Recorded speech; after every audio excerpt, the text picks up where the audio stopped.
I can tell I'm gonna get slightly angry while reading this, so Again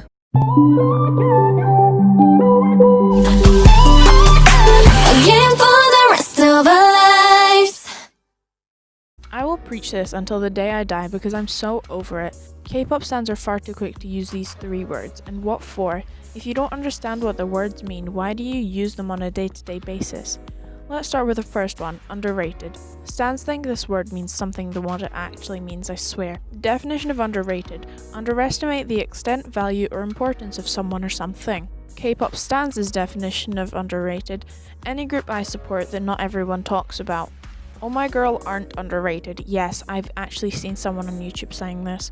They're less popular in the West than in Korea, but 40 million views isn't underrated. Stray Kids aren't underrated either. How I find people saying these things, I'm not even sure myself. Stray Kids are factually a more Western appealing group. My mum and brother, who don't really like K-pop that much, like and enjoy Stray Kids music because it sounds more Western and familiar to them. While Stray Kids are a lot less popular in Korea, their international appeal is insane, and just because you're less popular in one doesn't automatically make you underrated. CLC isn't underrated either, which I guess is a controversial opinion. If I'm being honest, I can see why they only have 1 win. They're talented, but so is everyone else in the idol industry, and going up against so many talented people every single day just to try and market yourself and sell your group, you need a little more than talent. Their music isn't anything groundbreaking, and frankly, I only listen to CLC if their music comes on shuffle. I assume that's also how it is in Korea, that people enjoy CLC but won't actively follow them or listen to their music. They're less popular in Korea, but it doesn't make them automatically underrated. An example of a maybe underrated group is Dreamnote. You're most likely one of 2 options: you still don't know who they are, or you didn't know them before Wish came out. Ask any Korean idol music fan and they probably wouldn't be able to tell you who Dreamnote are. Most Western K-pop fans probably don't even know who they are. Dreamnote's most viewed music video has 1.5 million views, and the most viewed video when you type in Dreamnote isn't even about them. Come back to me when you type in Stray Kids and Stray Kids doesn't show up as the number 1 result, then I might believe that they're actually underrated. On to the next section, the definition of overrated: to have a higher opinion of someone or something than is deserved. Now, many groups aren't usually dragged into this conversation, but when they are, it's a never-ending battle. Main examples being BTS and Blackpink. We just need to get it out in the open. Blackpink and BTS aren't overrated. There's a pretty abundant reason as to why they're as popular as they are. BTS is far from my favourite group, but I at least acknowledge their popularity and why they're that popular in the first place. Personally, I think they're overhyped, but that's just an opinion. But when someone starts this argument of X group is overrated or underrated, it will literally go on for years.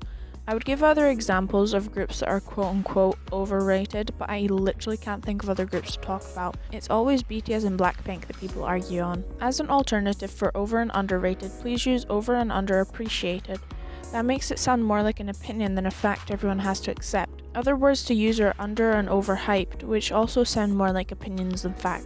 Anyway, being under and overrated isn't something to measure with a ruler, which is why, even in my Dreamnote example, I said that they were maybe underrated. Because the truth is, no one will ever know, because it's just a thing you can't measure. Finally, to mistreat someone is to treat them badly, cruelly, or unfairly. K-pop stans saw the word mistreated and ran with it, honestly. Unfair line distributions aren't mistreatment.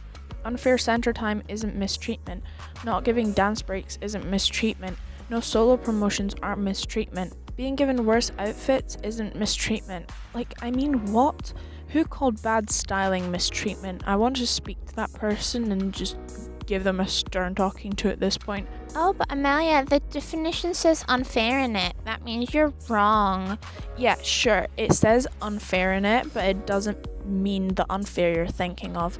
It means being treated unfairly by a large margin. Take the recent Jimin and Mina situation that's come around. Mina was mistreated by Jimin because she's the only one that we know of that was picked on and mentally abused by Jimin. If you're curious as to what mistreatment actually is, check out Chenny Lisu's channel linked in the description. Her The Worst Entertainment Company series showcases what I believe is true mistreatment.